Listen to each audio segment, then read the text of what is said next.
द्रव्य रूप है, मतलब वो शारीर भाव है, और शारीर भावों की तरह ही उसका हमें विचार करना पड़ेगा।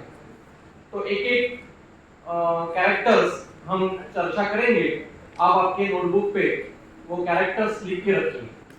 हमें सबको पता है कि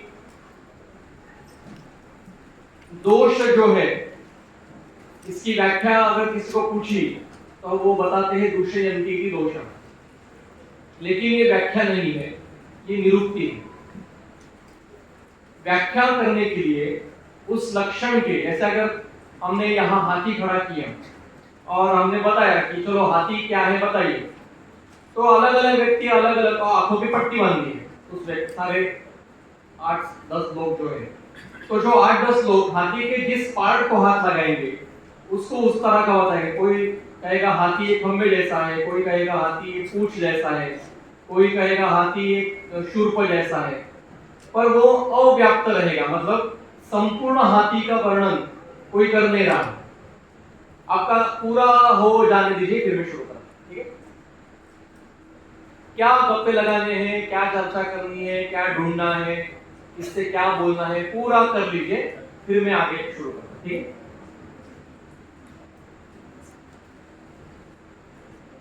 इनका महत्व का चल रहा है, वो हो जाने दीजिए पहले, फिर हम चर्चा करेंगे। ये कोई महत्व का दोष विष क्या पढ़ना है, आपका हो जाने दीजिए पूरा। आपका हो जाने के बाद मुझे बताइए, मैं शुरू करता हूँ, ठीक है? मुझे भी बहुत महत्व के काम है, मेरी प्रैक्टिस छोड़ के आया हूँ यहाँ।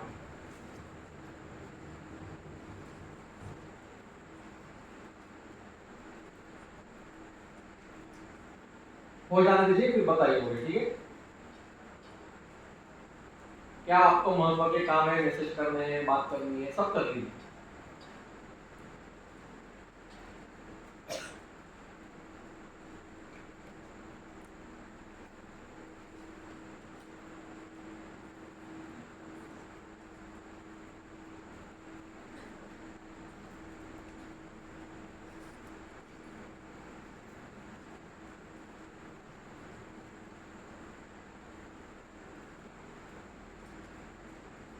हो गया?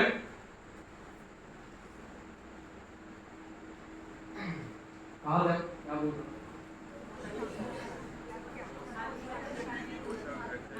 उसकी व्याख्या जो है वो अव्याप्त है, मतलब उसके सारे लक्षणों को वो स्पर्श नहीं करती। तो दोष क्या है वो समझने के लिए हमें ग्रंथ में से सारे उनके लक्षणों को इकट्ठे करने पड़ते हैं। कल ये हरिप्रिय जी बैठे हो, मुझे बोल रहे सर कितनी बार ये विषय हो गया, मैं सुन के बोर हो गया ये सब विषय में। मैंने कहा उनको कि 2007 से ये कम से कम 168 निरूपण है, पूरे निरूपण में ये विषय शुरुआत में लेना पड़ता है, और मैं तो 2007 से सर के साथ हूँ। सर तो 1972 से बात कर रहे हैं, हर बैच को ये पढ़ा रहे हैं। एक कार्यक्रम ऐसा लेंगे सौरभ जी कि जिन्होंने पहले निरूपण सुना है उनके ही एडमिशन करेंगे निरूपण में, और अगर आपसे नहीं होगा तो हम करेंगे कई बार, क्योंकि अधिकरण अलग अलग हो सकता है। कि क्या होता है वो रिपीट, जैसे ही अभी इस साल में 3 बार बैठे, सामने बैठे इस साल में ही, धनेश में, पंजाब में और यहाँ, तो वो बोर ही हो जाएंगे।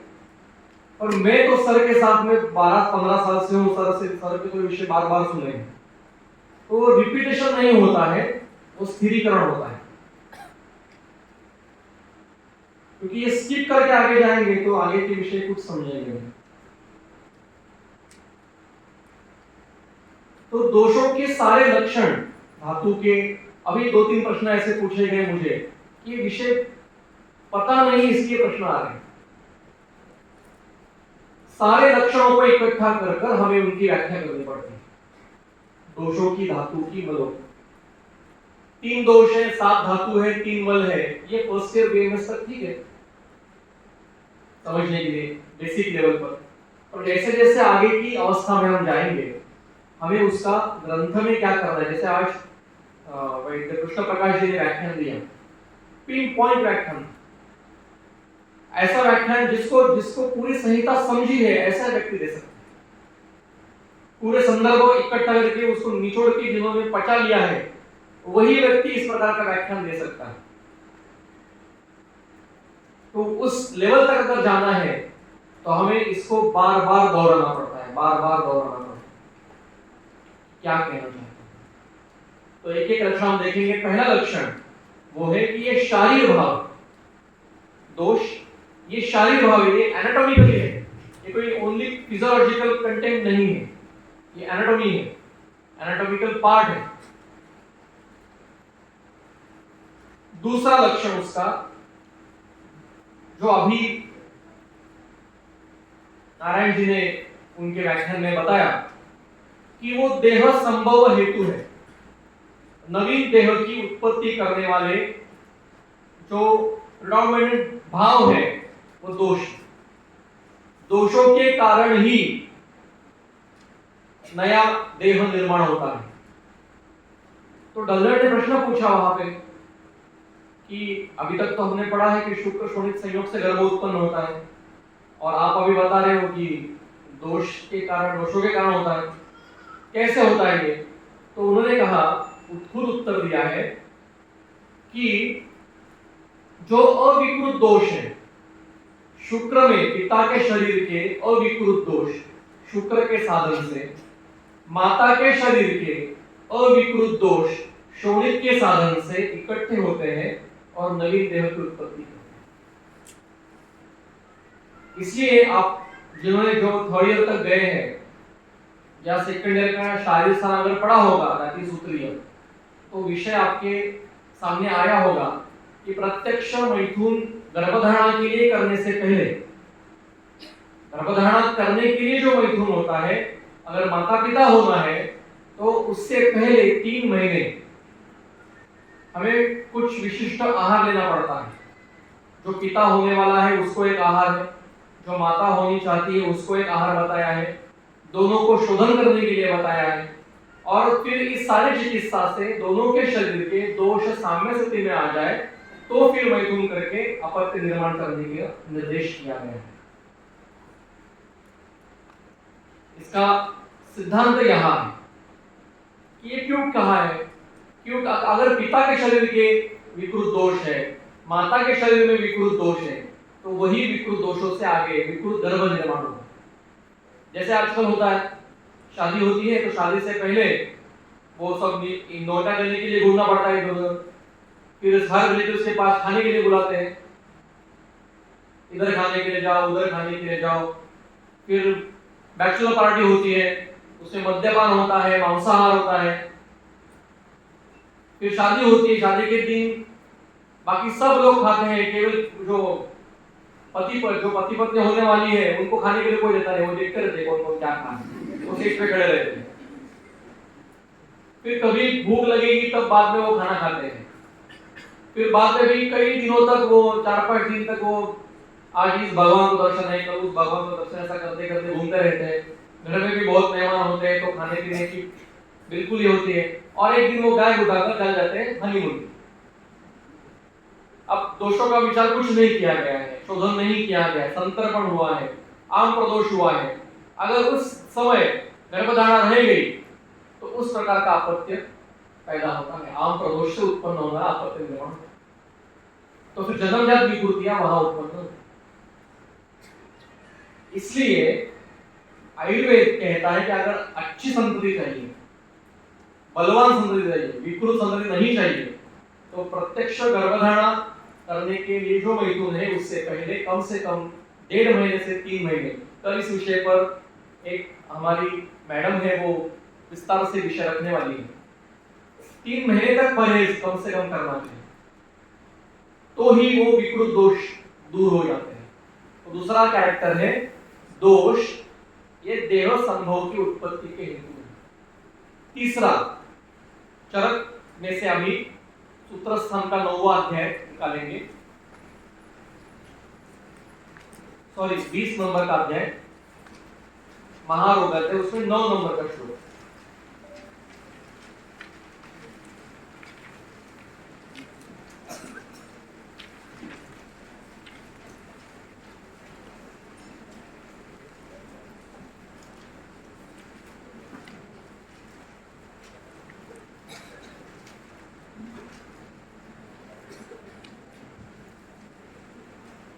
सर्व शरीर चराः तु वात पित्त श्लेष्माणः सर्वस्मिन् शरीरे कुपिता कुपितः शुभाशुभानि कुर्वन्ति।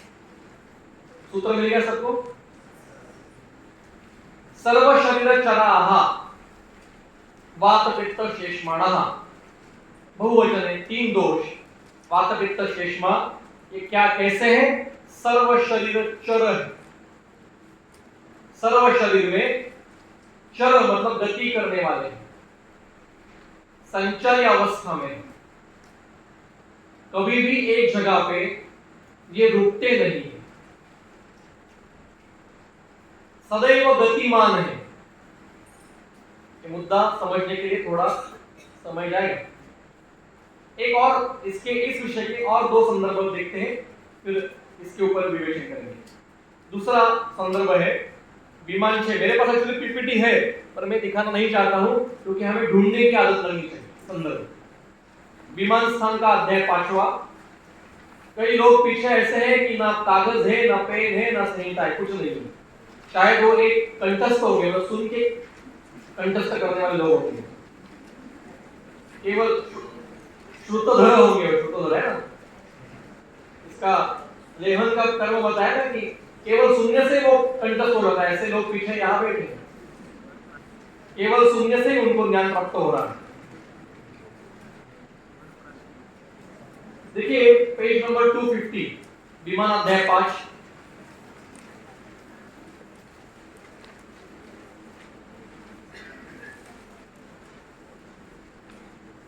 वहां पे एक सूत्र है, तेषां तो खलु सत्त्वसाम, उसमें 1 2 3 4 5 पांचवी पंक्ति है। शुरुआत ऐसी है, सवेदोस्ति मध्य शुक्र, ठीक है। उसका अंतिम शब्द वात पित्त श्लेष्मणा पुनः सर्व शरीर चराणां सर्वाणि श्रोतांसि अयन भूतानि। ठीक है, वही कह रहे, वात पित्त श्लेष्मा सर्व शरीर चर है और सभी स्रोतों में वो अयन भूत है, मतलब गति करने वाले। ठीक है, अब निकालिए चिकित्सा अध्याय 28। ये संदर्भ मेरे बार बार सुन के ही कंठस्थ हुए।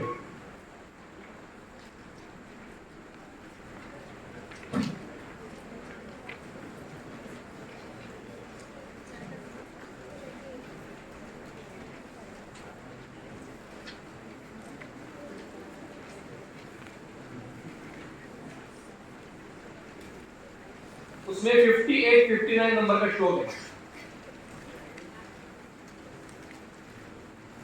Page number 619।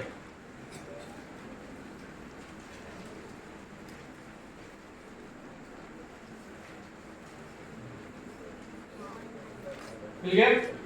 उसमें 59 की अंतिम पंक्ति देखिए, वात पित्त कफा देहे सर्व स्रोतो अनुसारेणा। वात पित्त कफ क्या है? देह, शरीर में सभी स्रोतों में अनुसरण करने वाले हैं। अब इसको समझना कैसे? थोड़ा विस्तार में यहां करना चाहूंगा। हमें ये पढ़ाया जाता है फर्स्ट ईयर में कि पक्वाशय, कटी, शक्ति, श्रोत्र, अस्थि, स्पर्शेंद्रिय ये वायु के स्थान है। नाभि, आमाशय, स्वेदो, लसिका, उदरम, रसः ये पित्त के स्थान है। उरग, कंठ आदि श्लेष्मा के स्थान है। तो दिमाग में ये फिट बैठता है कि वायु कहाँ है? पक्वाशय, कटी, शक्ति, श्रोत्र, अस्थि, स्पर्श। इसका अर्थ आमाशय में वायु नहीं, उरस्थान में वायु नहीं, शिरो प्रदेश में वायु नहीं है, पैर में वायु नहीं है। नाभि, आमाशय, स्वेदो, लसिका, उदर, रस इसमें पित्त है। तो क्या पक्वाशय में पित्त नहीं है? शिरो प्रदेश में पित्त नहीं है? नेत्र में पित्त नहीं है? ऐसा नहीं है। दोष सर्व शरीर में, शरीर के यच्च यावत भावों में, शरीर के यच्च यावत भावों में दोष, तीनों ही दोष संपूर्ण शरीर में है।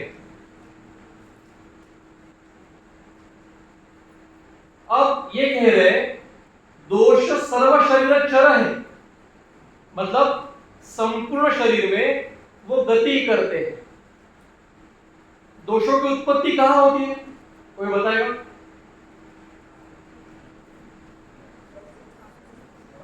वेरी गुड, अवस्था पाकों में। लेकिन ये आधा उत्तर हुआ। पहला उत्तर है जन्मतः ही उस गर्भ में दोषों की उत्पत्ति होती है, क्योंकि शरीर निर्माण हो रहा है माता के शरीर में, तो वो 6 भावों से दोष उत्पन्न होते हैं। मातृष, पितृष, आत्मज, रसज, सात्मज और सत्वज। इन भावों में से दोष इकट्ठे होते हैं और शरीर के हर भाव की निर्मिति करते जाते हैं। ये वर्णन चरक शारीर अध्याय 2 में। तो दोष तो उत्पन्न हो गए गर्भ में। अब उस समय जो गर्भ है वो माता के आहार पे डिपेंड है। अभी हम काशी से यहां आ रहे थे तो प्लेन जैसे टेक ऑफ हुआ दिल्ली से, एक छोटा बच्चा था 5 महीने का, वो इतना रोना शुरू हो गया, तीव्र रोदन उसका शुरू हो गया, लेकिन प्लेन में किसी को कुछ लेना देना नहीं था, तो हम रह नहीं पाए। और अंजलि थी, वो उठ के चली गई और उसने पूछा कि ये क्यों रो रहा है, क्या हुआ है? तो वो बोली पता नहीं, ऐसा है वैसा बोला उसने, पता नहीं क्यों रो रहा है। तो फीडिंग के लिए लो, क्योंकि प्लेन में ऐसा है कि कान में ये बैठते छोटे बच्चों को, तो उसको फीडिंग के लिए लेते हैं तो वो ठीक होते हैं। तो फिर उठ के पीछे आए, पीछे एक रूम रहती है विमान के फ्लाइट के सबसे पिछले भाग में छोटी सी रूम रहती है। चाइल्ड छोटा अगर कोई क्या कहते हैं अर्भक है, अर्भक क्या बोलते हैं, छोटा बच्चा होता है इन्फेंट, उसके लिए होता है, मराठी में आप अर्भक कहते हैं। तो उसको वहां लेके गए, तो अंजलि साथ में गई, फिर भी रोना नहीं ठीक हो रहा है। फिर उसने पूछा कि आपने क्या खाया? अब वो वैद्य नहीं है पर साथ में रह रहे के उसको भी आधी वैद्य हो गई, क्या खाया आपने? तो उस लड़की ने कहा कि मैंने समोसा खाया। अब 6 महीने तक पहले सूतिका का आहार बताया, विशिष्ट आहार बताया है, समोसा खाने के लिए बताया, वो भी बाहर का। तो उसने अंजलि बोली क्या है आप, समोसा कोई खाता है क्या ये 6 महीने तक? तो वो लड़की बोलती नहीं खाते क्या? मतलब कोई बताने वाला भी नहीं है उनको, क्योंकि माता पिता की तो हम सुनेंगे नहीं, उनको क्या पता चलता है, किसी के कुछ सुनना ही नहीं है, तो ऐसा होता है। तो समोसा खाने से वो स्तन्य में से वो दोष चले गए और उसको अधमान हो गया था बच्चे को। हमने कुछ नहीं कहा, मेरे पास शंखवटी थी, 2 शंखवटी वहां पे उसको चूर्ण किया और उस बच्चे को कटा दिया, वहां पे कुछ मधु विधु कुछ ऐसे ही उसके मुंह में डाल दिया पूरा चूर्ण करके। और वो जो एयर होस्टेस भी देख नहीं रही है, उसको कुछ लेना देना नहीं, हमने कंप्लेंट भी की है, इतने पैसे आप लेते हो और आप अटेंड भी नहीं करते, पूछते भी नहीं हो क्या है तो वो वेट्रेस ही ना, हवा में उड़ने वाली वेट्रेस ही है वो कोई स्टेटस थोड़ी पूछे, पर वो कर्टसी तो दिखाओ, उसको कुछ देख लेंगे। हमने उसको पूछा कि हिंग मिलेगा क्या वहां पे, तो ऐसे देखने लगे कि कौन एलियन आए हैं हिंग लेने के लिए विमान एयरप्लेन। तो अगर हिंग होता वहां पे, बस पानी में उसको घोल दो, बच्चे के पेट पे लगा दो, 2 मिनट शांत हो जाता बच्चा।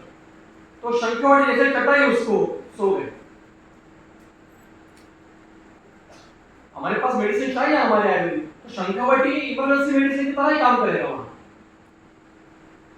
अब ये क्या है, वो मातृज स्तन्य से जो रसज भाव है वो वायु वृद्ध होकर इस बच्चे के शरीर में आ गया और उसने दोष निर्माण, आत्मा निर्माण।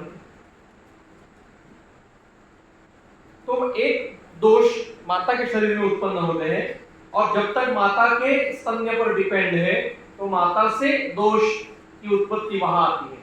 जब वो बच्चा स्तनपान बंद करके अब आहार खाना शुरू कर देता है तो जो वो आहार खाएगा उसके अवस्था पाक से उसके दोषों की उत्पत्ति होती है शरीर में। तो मधुर अवस्था पाक में श्लेष्मा, अम्ल अवस्था पाक में पित्त, कटु अवस्था पाक में वायु, इन दोषों की निर्मित होती है।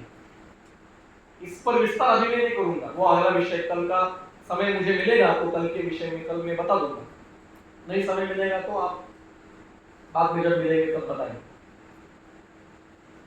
एक दूसरे स्तर पर भी दोष निर्माण हुए, अब तीसरा, धातुओं की जब निर्मिति होती है, आज किसी ने मुझे प्रश्न पूछा कि रक्तक्षय में शिशिर वृद्धि कहाँ गए?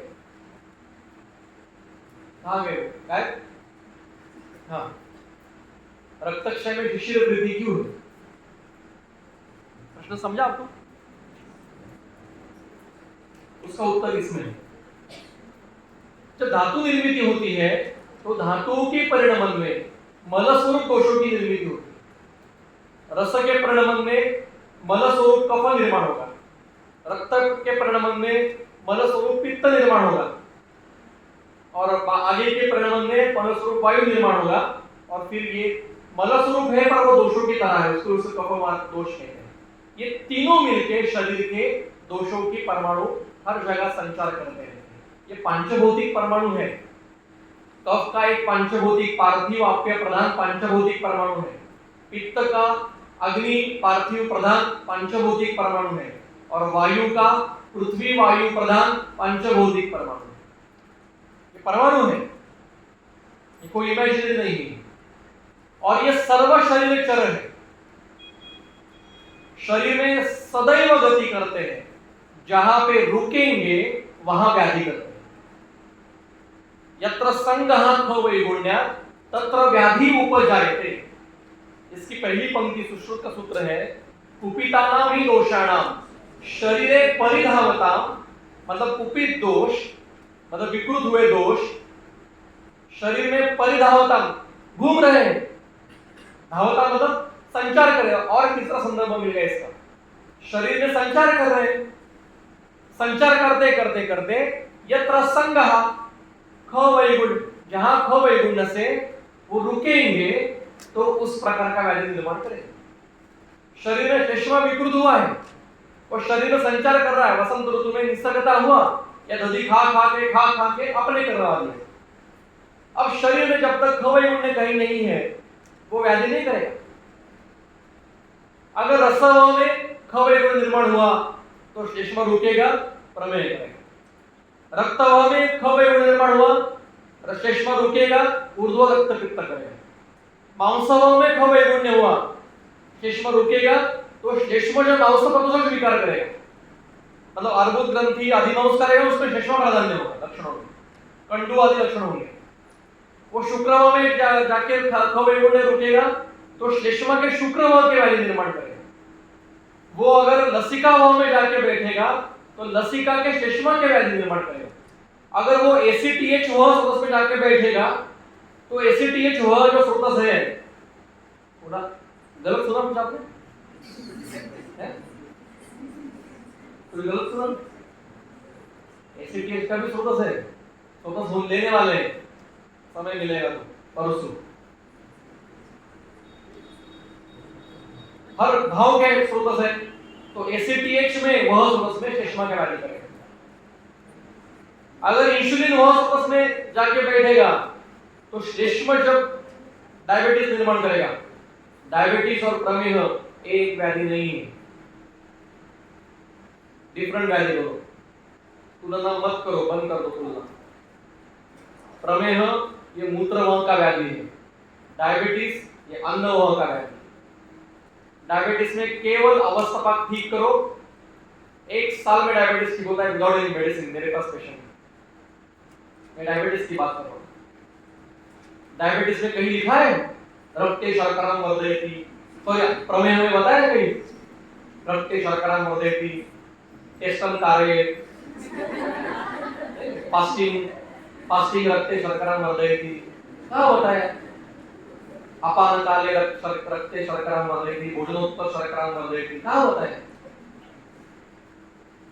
प्रमेह का लक्षण क्या है? प्रभूत आविल मूत्रता। बस जिस रुग्ण में मात्रा बड़ी है मूत्र की और वो आविल मतलब किसी वर्ण से युक्त है, वो कोई धातु जा रहा है साथ में, वो प्रमेह है। उसके 20 प्रकार हमें बताए, बाकी के असंख्य प्रकार हमें ढूंढने, 20 केवल उदाहरण के लिए बताए। डायबिटीज में इट इज नॉट नेसेसरी कि मूत्र बढ़ना चाहिए, शर्करा बढ़ती है, इंसुलिन का काम से शर्करा बढ़ती है। इंसुलिन जहां से उत्पन्न होता है वो अन्नवाह स्रोत में है, वहां पे कहीं अवरोध है, इसलिए बीटा सेल से इंसुलिन सीक्रेट नहीं हो रहा है, वो परिणमन में नहीं आ रहा है, वो विकृति है। अब उसका अवरोध निकाल दीजिए, वो सीक्रेट शुरू हो जाएगा। बाहर से इंसुलिन देना ये चिकित्सा ही नहीं है। इतने डायबिटोलॉजिस्ट दुनिया में है, डायबिटिक के डॉक्टर, डायबिटीज के, एक दिखाओ मुझे उदाहरण कि उन्होंने डायबिटीज टोटल क्योर कर दी एक पेशेंट कि अब आपको इंसुलिन लेने की जरूरत नहीं। ऐसा मुझे मॉडर्न के किसी भी डायबिटोलॉजिस्ट का एक पेशेंट दिखाओ, नहीं। वो केवल डोज मेंटेन करते रहे, इतना यूनिट आज, इतना यूनिट कल, सुबह इतना यूनिट, शाम को इतना यूनिट, पहले मेडिसिन पे रखते हैं, फिर मेडिसिन से होता है तो फिर जीवन भर देते रहो। या आयुर्वेद ऐसा नहीं, केवल व्यायाम और आहार से डायबिटीज टोटल ठीक होता है, कुछ बाकी दवाई की भी जरूरत नहीं पड़ती। हाँ, प्रमेय कठिन, वो व्याधि अलग। ठीक है, विषयांतर हो गया हमारा, फिर से हमारे मूल विषय पे आते हैं। तो दोष के एक जगह रुकते नहीं, ये सदैव गतिमान है, वो चाहे विकृत हो या प्राकृत हो, वो सदैव गतिमान अवस्था में होते हैं, सदैव। इसके लिए एक उदाहरण हम बताते हैं, इनको शायद बोर होगा, इनको बोर होगा, फिर भी बताना मेरा फर्ज है। बार बार सुना है, कई बार सुना, इनको लगेगा कि सर को कुछ आता ही नहीं, वही बोलते रहे, एक रिकॉर्ड रखिए, सुनने वाले नहीं। मेरी भी बहुत इच्छा होती है कि अगले विषय लूं, वात्रक को लूं, विसर्ग को लूं, गुरुस्तंभ लूं, नहीं हो। एक उदाहरण समझो, ये दो लड़कियां सामने बैठी हैं, इनका एसबीआई में खाता है, बैंक अकाउंट। तो वो गई और 500 के 5 नोट उन्होंने बैंक में सबमिट किए, और वो नोट के नंबर लिख दिए आपने कागज पे, और जो सबमिट किए, कितने रुपए हो, 500 के 5, वो सबमिट किए। और 3 महीने के बाद गई बैंक में कि मैंने 3 महीने पहले नोट सबमिट किए थे मेरे अकाउंट में, मुझे यही नोट वापस चाहिए। दे सकते हैं? बैंक वाले निकाल देंगे इनको बाहर, तो बाहर कौन पागल है, तो बाहर में इन्होंने पैसे सबमिट किए, 5 नोट, 500 के 5 नोट सबमिट किए। अब ये गई बैंक में, इनका भी वही दूसरा अकाउंट है उसी बैंक में, और इन्होंने 500 के 3 नोट निकाले उनके खाते से। शायद इन्होंने जो 5 नोट सबमिट किए हैं, वही उसी में से 3 नोट इनको मिले। Money is rotating in market, it is not stationary. ऐसा नहीं है कि मेरा बैंक में अकाउंट है तो बैंक के अंदर गुप्त कोई खजाना है, वहां पे मेरे नाम का ऐसा लॉकर है, जो में पैसे जाते हैं वो ऐसे ऊपर ऊपर रखते हैं और वही मुझे निकाल के देते हैं जब मैं मांगता हूँ। नहीं, वो पैसा घूम रहा है मार्केट में।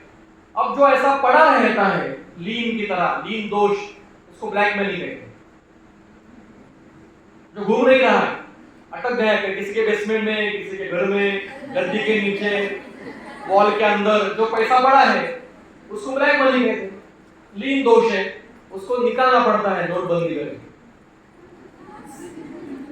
उसको सद्य वमन करते कहते हैं, बिना स्नेहपान का वमन, सद्य वमन, वो कर रहा चिकित्सा है वो। अब उदाहरण समझ में आ गया आपको कि दोष सदैव गतिमान, वो जहां रुकेंगे वहां व्याधि करेंगे, वो घूमने ही चाहिए। स्वस्थ व्यक्ति अगर रहना है तो दोष संचारी ही चाहिए। अब देखिए, मुझे एक उदाहरण और बताता हूं मैं। अभी वसंत ऋतु चल रहा था, अभी ऋतु संधि का काल आ गया, तो वसंत ऋतु में कफ का प्रकोप होता है, ऐसा कहते वृद्धि होती है, सबको कफ के व्याधि हुए। वर्षा ऋतु में वात प्रकोप होता है, सारी दुनिया पैरेलल हो गई, 2 महीने के लिए सारे पैरेलल हो गए। जैसे शरद ऋतु आ गया, सबके अच्छे हो गए, लेकिन उल्टे शुरू हो गए, पित्त शुरू हो गए। नहीं होता ना, पक्षाघात केवल वर्षा में नहीं होता, साल में कभी भी हो सकता है। दही इतना कटाव दही खाया तो प्रतिशत 20 साल में कभी भी हो सकता है। उसके लिए वसंत ऋतु ही चाहिए ऐसा कुछ नहीं है। आपने पित्त प्रकोपक हेतु जो है वो सारे साल में कभी भी खाए तो पित्त मृत्यु होने वाली है। हेतु सेवन किया तो दोष विकृत होने वाले हैं। उसके लिए उसको तो ऐसा नहीं चश्मा कहेगा कितना भी दही खाओ मैं वसंत में ही प्रकोप होऊंगा, खाओ आप कुछ प्रॉब्लम खाओ खाओ, मैं वसंत आने तक कुछ नहीं करूंगा, वसंत आया विकृत हो गया, ऐसा नहीं होता। इसलिए दोष एक जगह पड़े नहीं है। ये जो स्थान बताए हैं ये उनके कर्म की अभिव्यक्ति के स्थान। वायु सर्व शरीर में है लेकिन उसके कर्म कहां ज्यादा अभिव्यक्त है? इन 5-6 स्थान पे। पित्त सर्व शरीर में है लेकिन उसके कर्म आपको कहां देखने के लिए मिलेंगे? ये स्थानों में मिलेंगे। ये मंद व्यक्ति के व्यवहार के लिए बताया है ग्रंथ। ये जो ग्रंथ है ये मंदानाम व्यवहार में लिखा है। जो मंद बुद्धि है उसके लिए ग्रंथ है। बुद्धिवंतों ने इसका विस्तार करना। आप सोचिए हम किस कैटेगरी में बैठे।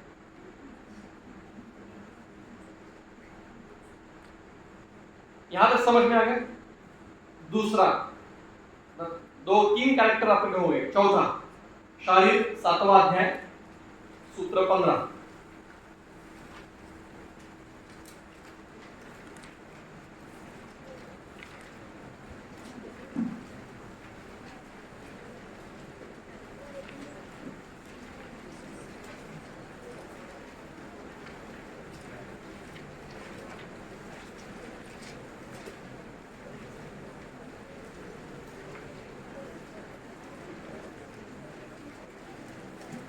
मिल गया?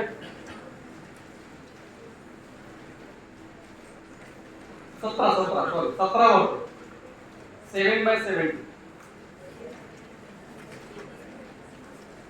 शुरू कर सकते हो।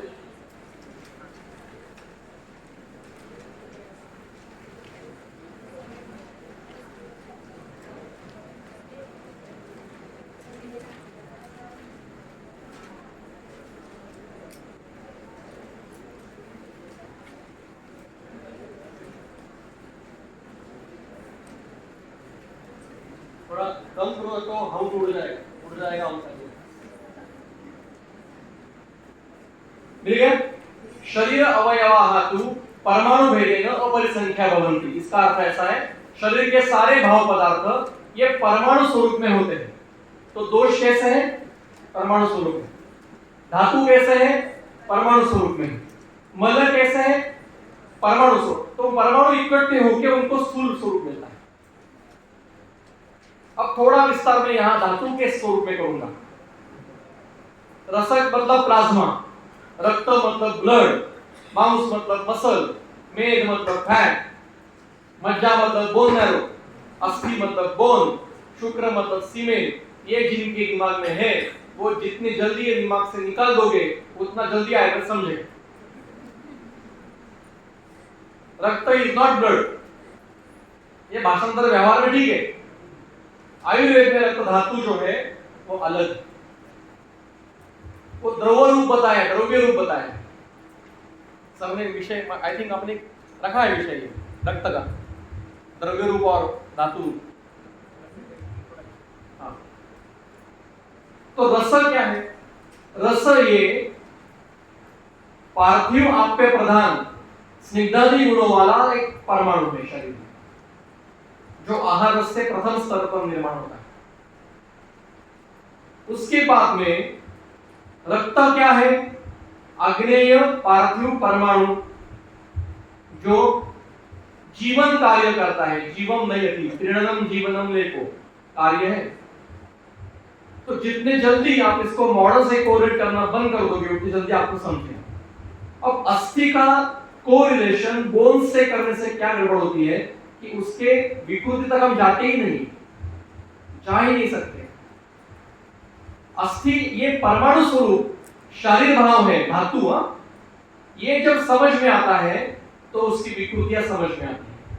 जो बोन्स है, अब अस्थि ये मूल एक धातु है पार्थिव वायवीय प्रधान, उसकी अभिव्यक्ति कहां कहां है? नखों में, बालों में, कंडराओं में, सिरा में, अस्थि में मतलब बोन्स में, तरुणास्थि में, दंत में, नखों में, ये इसके अभिव्यक्ति के स्थान अस्थि धातु के। अब केवल बोन्स से कोरिलेट करने से धातु का सूत्र समझ में नहीं आता है। अब अगर पेशेंट देखते होंगे तो आपके पास, शरद जी आपके लिए विशेषता, अगर सॉफ्ट ऑर्गन में कैल्सिफिकेशन दिखाई देता है तो उसका विचार कैसे करें?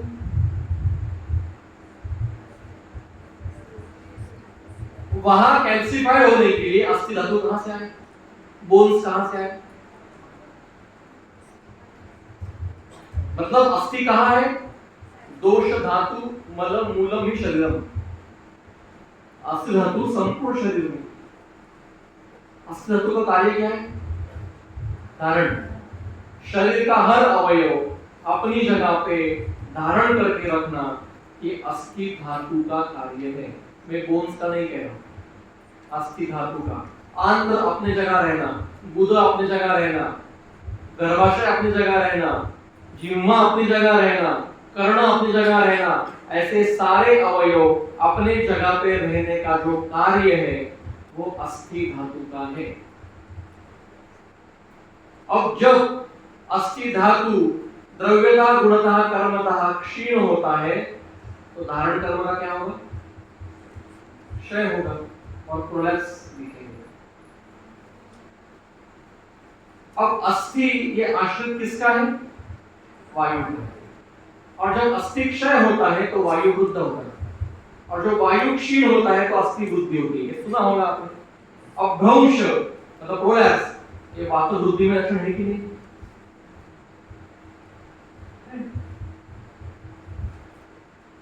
इसलिए अस्थि धातु को केवल बोन से कोरिलेट करना छोड़ दीजिए। ये धातु रूप, द्रव रूप सर्व शरीर में है। जहां पे भी इसकी वृद्धि होगी तो इंटेस्टाइन में कैल्सिफिकेशन, यूरेथ्रा में कैल्सिफिकेशन, हार्ट में कैल्सिफिकेशन, ब्रेन में कैल्सिफिकेशन।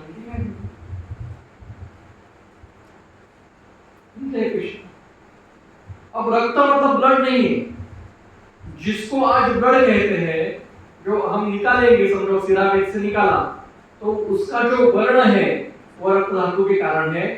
उसमें सभी दोष धातु मतलब घूमते हैं, और उसका जो द्रव भाग है वो क्लेद है।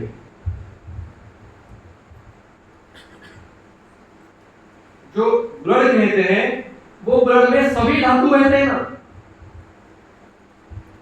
आप मुझे बताइए, अगर किसी शरीर में आपको T3, T4, TSH चेक करने हैं, आप क्या पिट्यूटरी में डायरेक्ट नडल घुसा देंगे? नहीं हो। या थायराइड में TSH चेक करना है, ACTH चेक करना है, FSH चेक करना है, तो पिट्यूटरी में नडल घुसा देंगे? नहीं ना। ब्लड में इससे करते हैं ना। टेस्टोस्टेरोन चेक करना है, कहां टेस्ट करते हैं टेस्टोस्टेरोन? किसी की लेवल की करनी है, यही से करेंगे ना। एस्ट्रोजन चेक करना है, एस्ट्रोजन क्या ओवरी में निडल घुसा देंगे? नहीं, यही से निकाल देंगे। इसका अर्थ हर मॉडल में विचार करेंगे तो हर एंडोक्राइन ग्लैंड से सीक्रेट होने वाला जो कई सीक्रेशन है वो सर्व शरीर में घूम, उसकी अभिव्यक्ति सर्व शरीर में होती है। जैसे टेस्टोस्टेरोन किसी लड़के में सीक्रेट होना शुरू हो जाता है, लड़कियों में भी सीक्रेट होना शुरू हो जाता है, तो दाढ़ी मूंछ यहाँ आती है। क्या कहते हैं, या इसको बात क्या कहते हैं पता नहीं, यहाँ बाल आना शुरू हो जाते हैं, आवाज बदलती है, उसको आवाज को एक गहराई आती है। मेरी एक फ्रेंड थी कॉलेज में, उसने एक दिन हम सबको ब्रेकफास्ट करने के लिए बोला और हम जा रहे थे। तो उसका घर कैसा था कि घर एक बिल्डिंग के पीछे था और ऐसे बाजू से जाना पड़ता, तो हम चले लगे। तो खिड़की खुली थी, तो खिड़की से जस्ट देखा तो उसकी माँ थी, वो रेजर से मूंछ निकाल रही थी। उसको प्यारी भाषा में अपर लिप कहते हैं, अब ये क्यों होता है? उस स्त्री शरीर में टेस्टोस्टेरोन गलत मात्रा में बढ़ रहा है। उसके हेतु अलग है। देखिए हेतु क्या है। मेरे पास एक पेशेंट आया, रिक्शा वाला था, उसका लड़का था। अब वो 17-18 साल 16-17 साल का था, तो वो मतलब क्या कहते हैं, यौवनावस्था में पदार्पण कर रहा था। तो उसको मुखदुशिका आई। अब इन्होंने मुखदुशिका कौन है? पिताजी भी कभी कभार यौवनावस्था में प्रवेश किया होगा उन्होंने, तभी तो ये बेटा हुआ है, लेकिन तो खुद को भी कभी मुखदुशिका आई। इसकी इसमें टेंशन लेने की क्या जरूरत है? वो डायरेक्ट गए वीएलसीसी यूनिट में, और वीएलसीसी यूनिट में डायरेक्ट उसको जो ट्रीटमेंट शुरू कर दी, उसमें टोटल हार्मोनल रिप्लेसमेंट ट्रीटमेंट शुरू कर दी, और उससे उसके ब्रेस्ट बढ़ने शुरू हो गए, आवाज पतली होनी शुरू हो गई।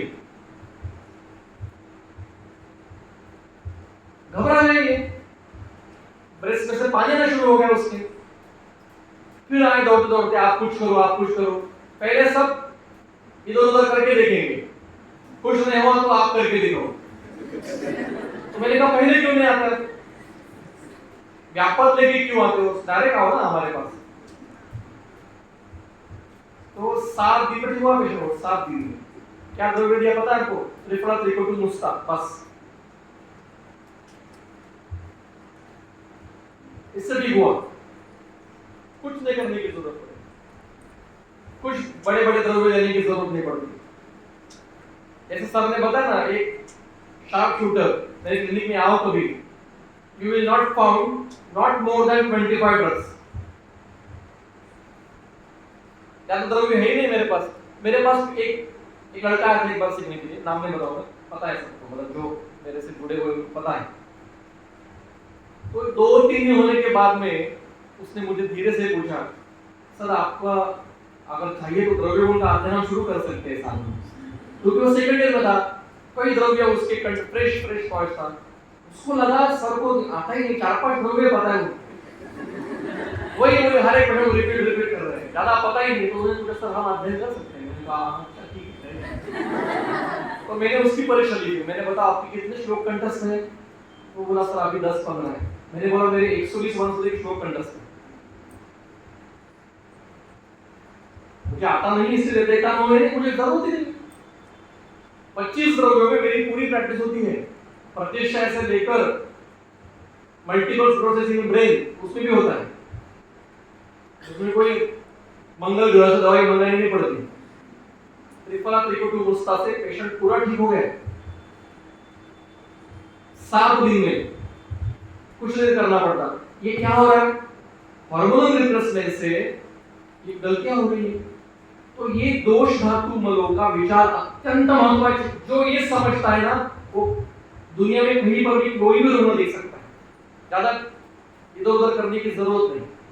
तो ये परमाणु स्वरूप है, सारे दोष धातु मतलब परमाणु स्वरूप है। अगला लक्षण दोषों का, दोष यही व्याधि निर्माण करने के कारण है। अष्टांग उदय अगर होगा तो ठीक है, छोड़ दीजिए। अष्टांग उदय सूत्र स्थान अध्याय 12 सूत्र अराउंड 32-34 ऐसा सूत्र है। दोषः एव हि सर्वेषां रोगाणां एक कारणम। दोष ही सभी रोगों का एकमात्र कारण है। ये वाक्य आज के वैद्य कृष्ण प्रकाश जी के लेक्चर में भी आके गया है।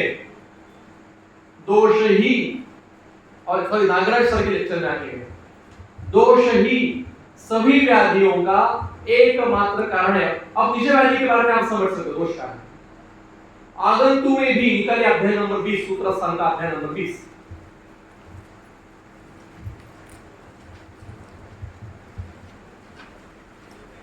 सूत्र नंबर 7 पेज नंबर 113।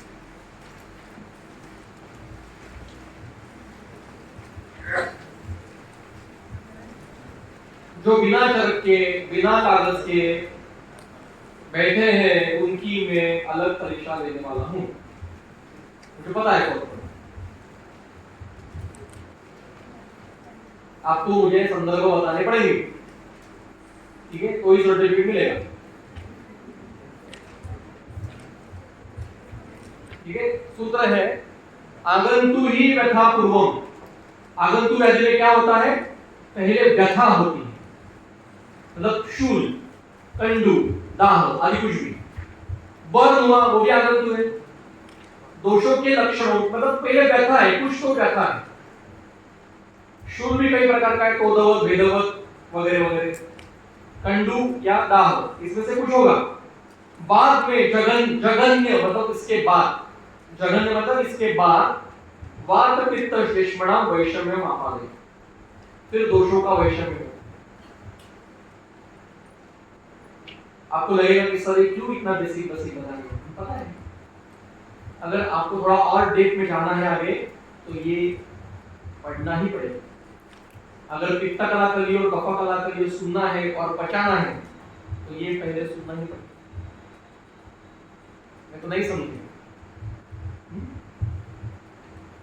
ठीक है।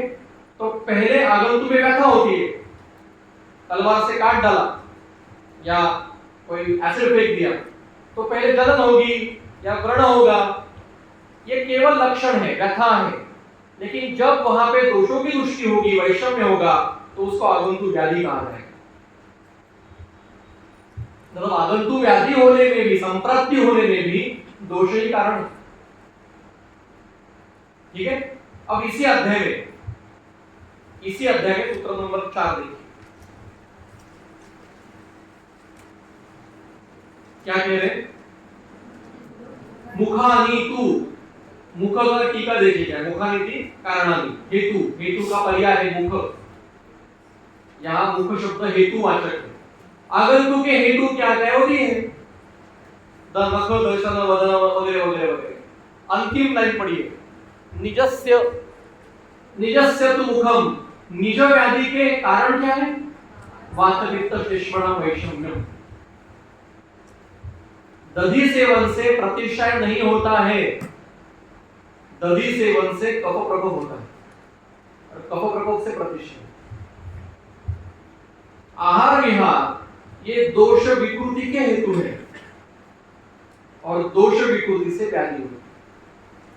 ये विषय नागराज सर ने बताया, आप कितने सचेतन अवस्था में थे मुझे पता नहीं, मतलब इस पृथ्वी तल पे हम थे या नहीं वो मुझे पता नहीं, मैं तो था, मैंने सुना कि दोष विकृति के हेतु आहार विहार है और दोष विकृति ये प्रधानिक हेतु व्याधि का है। कुछ अलग बोल रहे, निज व्याधि के हेतु क्या है, दोष वैषम्य। निकालिए ज्वर निदान अध्याय नंबर 1 सूत्र 19।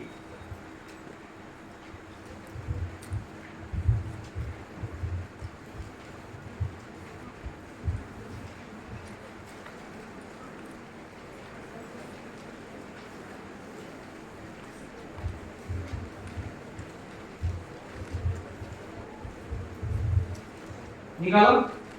अब जिनके पास भाषांतर में चरक होगा, ब्रह्मानंद त्रिपाठी वगैरह वगैरह, उसमें सूत्र के ऊपर टाइटल होगा वातविक बल के हेतु। लेकिन मूल चरक क्या कहते हैं देखिए, सारे हेतु बताए हैं और अंतिम बताते हैं वायु प्रकोप आपद देते हैं। अभी तक ज्वर नहीं हुआ है, केवल वात प्रकोप हुआ है। ये वास्तव ज्वर की हेतु नहीं है, ये वात प्रकोप की हेतु। फर्क समझ में आ रहा है? यही हेतु आपको वातज में मिलेंगे, वातज उदर में मिलेंगे, वातज ग्रहणी में मिलेंगे, यही हेतु। तो आहार विहार से दोष प्रकोप होता है और दोष प्रकोप से व्याधि होती है। ठीक है, अब आप कहोगे सत्य की दिशा तो समझ में आ गया।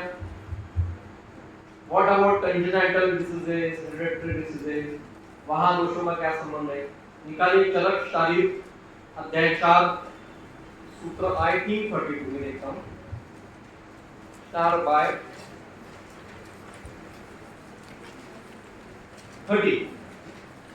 10 दिन आया है। दोषम अध्याय 4 40 नाम कोई बहुत पढ़ेगा, 40 किसने पढ़ना है? डिजायर टू नो में है ना 40 नाम, सिलेबस कमेटी के मेंबर बैठे हैं यहाँ पे हमारे। डिजायर टू नो में होगा शारीर स्थान, मस्ट टू नो में नहीं है। मैं था सिलेबस कमेटी फर्स्ट ईयर में, मैंने इतना बवाल मचाया कि मुझे निकाल दिया कमेटी, सेकंड ईयर की कमेटी में लिया ही नहीं मुझे, सबको लिया है। हमें देखो क्या है, गलतियां सहन नहीं होती, इतना झगड़ा हो इतना झगड़ा हो, वो विषय बाद में बताएंगे आगे। मिल गया कि नहीं? शारीर 4/30 30। हाँ, अब यहां से आगे टोटल जेनेटिकल विचार किया है।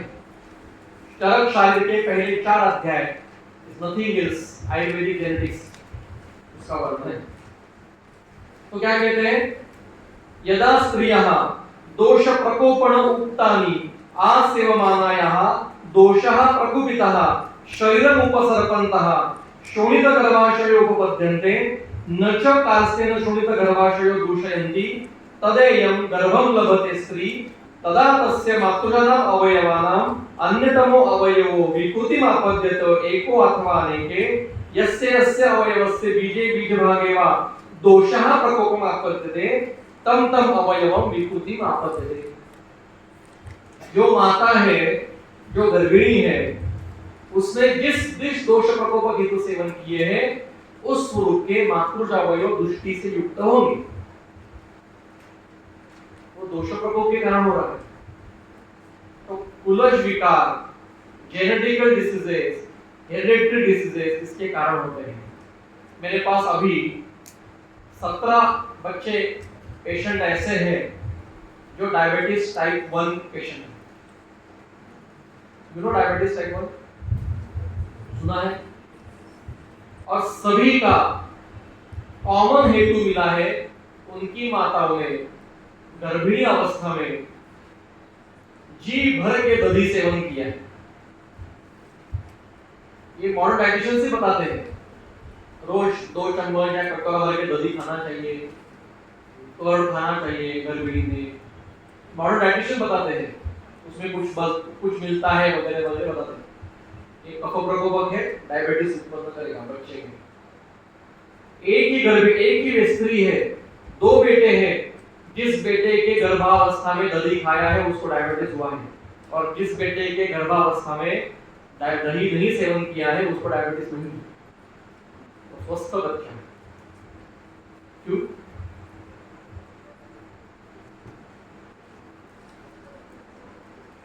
इसलिए गर्भिणी अवस्था अत्यंत डेलिकेट अवस्था है।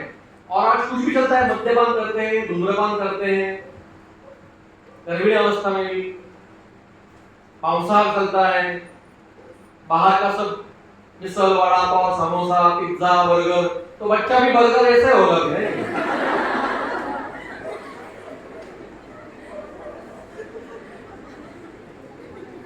जो खाओगे वही, जो आप जिसको आप रोपण करोगे वही उत्पन्न होने वाला है। आप बीज डालोगे नारियल का और वेटिंग कर रहे हैं आम के, कैसे होगा? आम चाहिए तो आम का ही बीज होना चाहिए। तो ये खाना नहीं 9 महीने में। पेशेंस खत्म हो गया है आपकी पीढ़ी में। मेरी मतलब पीढ़ी बहुत 100 साल की पीढ़ी ऐसा नहीं है, लेकिन बहुत फर्क आ गया है 10-15 साल में। मेरे घर में भी जो आपकी उम्र के रिलेटिव्स में जो है ना, वो ऐसे ही है, बिल्कुल पेशेंस नहीं है। अभी सब चाहिए मुझे, अभी रेडीमेड चाहिए मुझे सब, खुद कष्ट करने की तैयारी नहीं।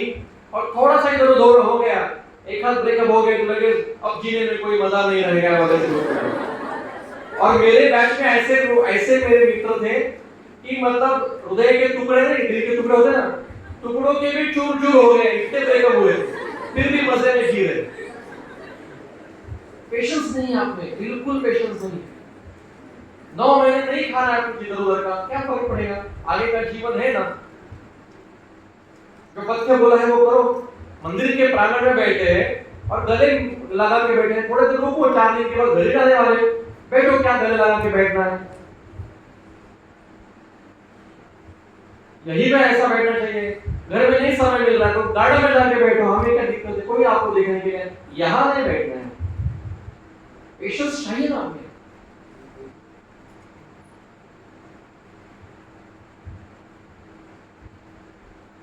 और समझ में आ रहा है? हेतु बहुत महत्व का है, कल इनका व्याख्यान है हेतु के ऊपर। कोई भी पेशेंट में हेतु ढूंढना सबसे महत्व का है। इसलिए दोषों का हमने अभी तक विवेचन किया, थोड़ा आगे चलते। मुझे पता है समय का रुकना है, तो मैं बोलता रहूंगा। आगे अब निकालिए चरक सूत्र स्थान अध्याय 9 सूत्र नंबर 4। और भी डेट मिला सकते हैं लेकिन अभी बाद में जाएंगे, अब थोड़ा अगला विषय लेंगे। धर्माधिकारी सर ने जब हमें विषय सिखाया था तो 2 वीक तक, 2 हफ्ते तक रोज 3 घंटे लेक्चर केवल दोषों के ऊपर विवेचन करना। क्योंकि हम विद्यार्थी भी वैसे थे कि जितना पता है होते तो समझे, तो हम तो सुनना है, हमें लेना है। सर तो पूरा उसकी कटोरा खोल के बैठे थे, और अगर लेने वाले इच्छित नहीं है तो हम थोड़ा सा बताएंगे, लेक्चर नाम के लिए कर जाएंगे। निरूपण हुआ, कार्यक्रम हुआ, 200 लोग आए थे, कितनों को क्या मिला पता नहीं, और क्या लेके गए, किनकी शादी तय हो चुकी निरूपण में वो पता चलता है बाद में, कौन एंगेज हो गया, कौन किसकी शादी हो गई, स्टेटस से पता चलता है बाद में। हमारे निरूपण में, गुरुकुल में, घरकुल बहुत लोगों के हो गए, इनके भी हो गए। ये एक उदाहरण यहाँ बैठे कृष्ण निरूपण में थे, 2 महीने के बाद शादी हो गई। तो होप्स है आपको भी, चिंता मत करो। तो सूत्र स्थान अध्याय 9 सूत्र नंबर 4,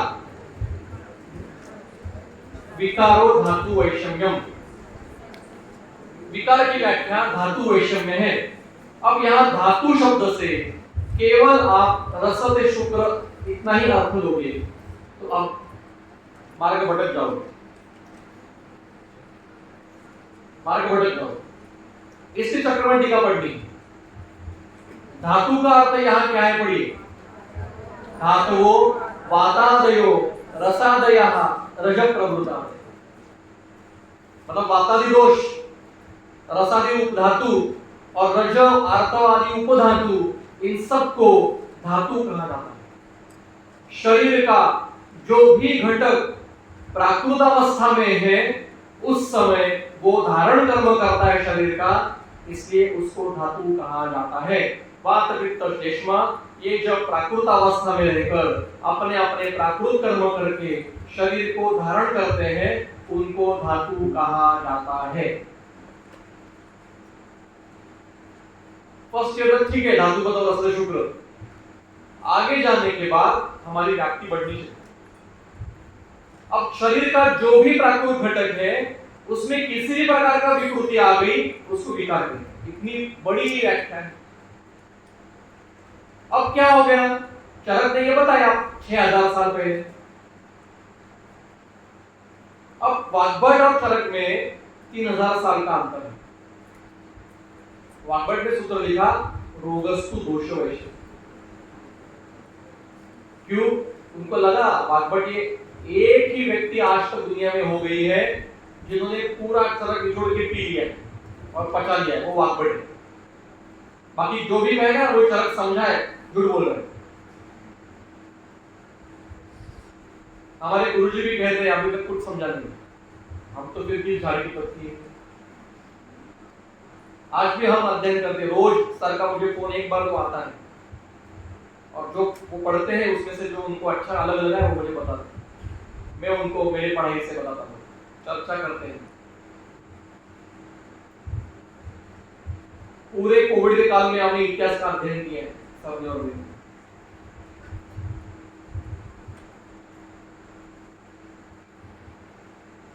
धातु वैषम्य से लोग विकार की व्याख्या केवल रस वैषम्य, रक्त वैषम्य, शुक्र वैषम्य इतना ही लेंगे और विकृति हो जाएगी। इसलिए वाग्भट को कहना पड़ा रुको, पहले दोष वैषम्य होता है और दोष विकृति से दुष्ट वैषम्य होता है, इसलिए रोगस दोष वैषम्य। विस्तृत व्याख्या है। अब निकालिए चरक सूत्र स्थान अध्याय 26 26 सूत्र नंबर 81। ईशा, कब रुकना है सर को पूछ के बताइए, खाने के लिए कब रुकना है।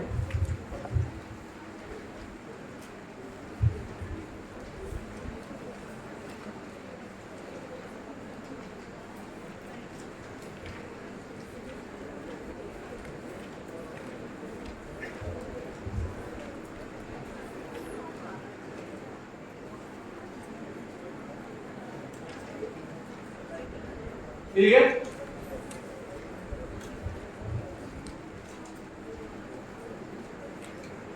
ट्वेंटी सिक्स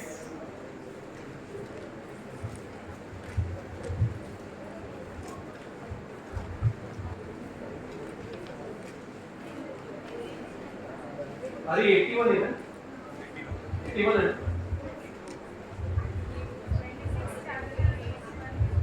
अरे सूत्र स्थान 26, 22 क्या निकाल रहे हो भाई? 26 2 6 26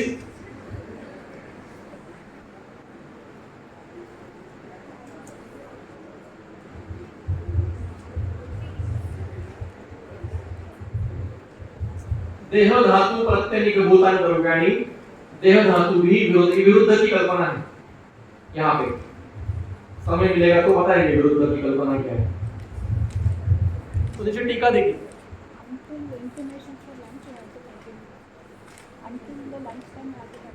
कितने बजे तक? अंटिल लंच मतलब कब? 11 बजे तक? वो बता दीजिए। टीका देखिए इसकी, यहाँ देव धातु शब्द है, धातु से कौन आना है? प्रकृति स्थानाम वातादीनाम रसादीनाम च में सभी आ गए। प्रकृति स्थानाम वातादीनाम रसादीनाम च, प्रकृतिस्थ है मतलब प्राकृत है, वातादि रसादि इनको धातु है। यहां तक समझ में आ गया? आगे चले, यहां तक कुछ प्रश्न है, अभी तक विस्तार में नहीं गए कुछ विषयों के, लेकिन अभी तक जो वर्णन हुआ इसमें कुछ भी प्रश्न होंगे तो अभी पूछिए, तो आगे चलते हैं। दोषों की कल्पना में, धातु की कल्पना में एक इन्होंने प्रश्न पूछा था कि सात की धातु क्यों है। इसका उत्तर एक ही दे सकते हैं कि उन्होंने पहले सिद्धांत रखा होगा, संख्या कुछ निश्चित नहीं की होगी। जैसे दोषों के बारे में भी एक 1970 के काल में ऐसी बड़ी चर्चा, अब जितना पता है मुझे मालूम नहीं, जितना अध्ययन आपने किया है, पूरे नेशनल लेवल पे चर्चा हुई थी कि दोष 2 है या 3। चर्चा बहुत बड़ी हुई थी, डॉक्यूमेंटेड है, संस्कृत में डॉक्यूमेंटेड है। त्रिदोष विमर्शनीय नाम का डॉक्यूमेंटेड वो पूरा ग्रंथ चौखमा ने पब्लिश किया है। उसमें विवेचन है कि दोष 2 है या 3 है, और फिर निर्णय किया है कि दोष 3 ही है। 2 मतलब उन्होंने 2 शीत विजय के और एक उष्ण विजय का ऐसे करके वो 2 ये किए थे। ऐसा बहुत सारे वहां पे चर्चा की गई है, लेकिन बाद में वो पूरा निर्णय करके 3 पे आए। लेकिन क्या कहना था मैं, वैसे धातु 7 ही क्यों है, इस निर्णय पर कई अध्ययन करने के बाद आए होंगे। इसमें कुछ लॉजिक ऐसा कुछ नहीं मिला। जैसे बिग बैंग थ्योरी अभी की गई एक 4-5 साल पहले, आपने कितना पढ़ा है पता नहीं, पढ़ लीजिए। जब इसका हाइपोथेसिस रखा गया था बिग बैंग थ्योरी का, डॉक्टर अलेक्जेंडर नाम के कोई थे, उन्होंने एक बेसिक 6 एलिमेंट्स मिलेंगे ऐसा रखा। बिग बैंग थ्योरी में से ये दुनिया उत्पन्न करने वाले बेसिक 6 एलिमेंट्स हमें मिलेंगे ऐसा हाइपोथेसिस रखा था। कितने मिले पता है आपको? 5। और total characteristics are matching to panchamahabhuta. वो 6 मिला नहीं उनको, वो मिलेगा भी नहीं क्योंकि वो आत्मा है, उसमें आएगा ही नहीं। मूल तो नहीं है ना वो, उनको पता नहीं, हमें पता है। तो बिग बैंग थ्योरी देखिए, आप पढ़ के देखिए, नेट पे जाके देखिए, 5 एलिमेंट मिले। मतलब इन्होंने हाइपोथेसिस रखा था, वो नहीं हुआ। उनका हाइपोथेसिस भी है कि 6 एलिमेंट्स कैसे कैसे रहे होंगे, उसमें से 5 ही मिले। वैसे इन्होंने भी कुछ हाइपोथेसिस रखा होगा कि धारण करने, देखो उन्होंने कुछ धातु में रखे, कुछ ऊपर धातु में रखे। मतलब ये प्रक्रिया देखते देखते देखते देखते गए। अब वो कैसे गए वो मुझे नहीं पता, किस पद्धति से गए होंगे। उन्होंने वर्णन करके रखा है ग्रहणी में, और उसमें से कुछ मेरे भी पल्ले पड़ा नहीं अभी तक, क्योंकि टीका बहुत कठिन है चक्रपाणी। और जब ये निष्कर्ष बता रहे मतलब उनको रिजल्ट मिले, तो हमारा काम आसान है, बस मान लो साथ है। देखो चर्चा करने के लिए बैठेंगे ना तो बात चलती रहेगी। एक्सेप्ट करो इतना है, आगे चलिए काम करना है हमें। अल्टीमेटली हमें पेशेंट ठीक करना है। वो आदमी कितना द्रव्य डाला है और सब द्रव्य, ये महत्व का ही नहीं है। पेशेंट ठीक होना महत्व का है। एक बार क्या हुआ, एक पेशेंट को विरेचन दे रहा था मैं, और मतलब मेरी आंखें कब खुली तो स्नेहपान वगैरह सब हो गया। और मेरी हमेशा एक बैग रहती है, आपने अगर मेरा देखा हो तो हमेशा एक ब्लैक कलर की नीली कलर की बैग, क्या हमेशा उसमें की सारी कीज वगैरह सब रहती थी, सब उसमें रहता है, मोबाइल की रहती है। तो मैं क्लिनिक से, वो मेरे घर के पास रहते, तो सुबह जल्दी आप विरेचन द्रव्य लेना है, तो मैंने क्या कि आप क्लिनिक में आने की कोई जरूरत नहीं, ठंडी हवा लगेगी शाम को, तो आप वहीं रहिए, घर में मेरे किसी को भेज दीजिए। तो मैंने वो जो विरेचन का चूर्ण था उसकी पूरी बना के मेरे बैग में रख दी। बीच में मैं भगवान में, हमारे दत्ता महाराज जी का मंदिर है, वहां पे गया। वहां पे भी भस्म मैं हमेशा लेता हूँ, भस्म लिया और उसकी पूरी थी वो भी रखी, और गलती से सुबह मैंने भस्म की पूरी दे दी उस पेशेंट को। और ये मुझे सुबह पता चला, मतलब रात को आया, उसके रिलेटिव बच्चा को बेटा आया, मैंने उसको निकाल के एक पूरी दे दी, मुझे पता नहीं। सुबह जब मैं उठा, भस्म लगाना था मुझे घर में सबको, तो मैंने कहा ये तो चूर्ण है विरेचन का, तो भस्म मंगाया, तो मुझे भस्म उसको दे दिया। अब मैं टेंशन में आ गया कि इसको विरेचन इतना 7 दिन ये सब किया है, अगर नहीं हुआ तो। और मैंने उसको कहा 11 बजे मुझे फोन करना, क्योंकि 10 बजे अराउंड वेट शुरू होते हैं। सुबह अंदर दवाई दी हमने, तो अराउंड 11, 12, 1, 2 बजे के बीच में वेट शुरू होते हैं विरेचन में। तो उसका 2 बजे फोन आया, तो 2 बजे आके गए। अच्छा वेरी गुड। फिर रात को 2 बजे तक उसको वेग आया, और मैं हैरान हो गया। मैं सोच रहा कि भस्म में जो जिस लकड़ी का भस्म किया होगा वो शायद विरेचन हुई। मंदिर में गया, मैंने कहा ये जो भस्म है वो किसका है, किस वनस्पति का है? वो बोले वनस्पति का नहीं, वो अगरबत्ती का भस्म है। तो मैंने कहा ओके, भगवान का प्रभाव होगा, कुछ विरेचन हो गया। द्रव्य महत्व का जो स्नेहल स्वेदन से दोष विलयन हो चुके थे, उसको बस धक्का देने की जरूरत थी, वो दे दिया। सूक्ष्म तीक्ष्ण गुणवान ऐसे भस्म ने दे दिया धक्का।